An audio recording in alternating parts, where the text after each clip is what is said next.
Jansangram news, बातमीची सत्यता हीच आमची ओळख। आष्टी तालुक्यातील 2 गावांमध्ये भीषण पाणी टंचाई, विहिरीचे खोलीकरण रखडले, निधी गेला कुठे? आष्टी तालुक्यातील बोरखेडी आणि बांबर्डा या गावांमध्ये भीषण पाणी टंचाई निर्माण झाले। शासनाकडून मंजूर झालेल्या निधीनंतरही विहिरीचे गाळ उपसा आणि खोलीकरणाचं काम अद्याप पूर्ण झालं नसल्यामुळे ग्रामस्थांमध्ये तीव्र नाराजी व्यक्त होते। मिळालेल्या माहितीनुसार या दोन्ही गावातील सार्वजनिक विहिरीमध्ये गाळ साचल्यामुळे पिण्याच्या पाण्याची गंभीर समस्या निर्माण झाली। ही समस्या सोडवण्यासाठी शासनाने निधी मंजूर करून कामाचा करारनामा देखील करण्यात आला होता।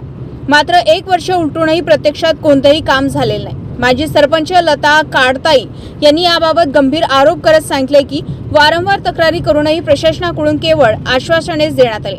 आज होईल, उद्या होईल या प्रतीक्षेत ग्रामस्थ राहिले, मात्र परिस्थिती जैसे थेच आहे।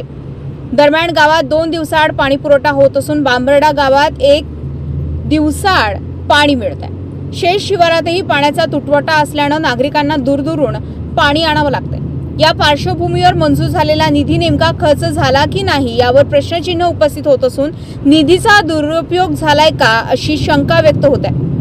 ग्रामस्थांनी जिल्हा प्रशासनाकडे या संपूर्ण प्रकरणाची सखोल चौकशी करून दोषींवर कारवाई करण्याची मागणी केली आहे। ही परिस्थिती लक्षात घेता प्रशासन आता काय पावले उचलते आणि ग्रामस्थांना दिलासा कधी मिळतो हे पाहणं महत्त्वाचं ठरणार आहे। नरेश भार्गव, जनसंग्राम न्यूज, आष्टी।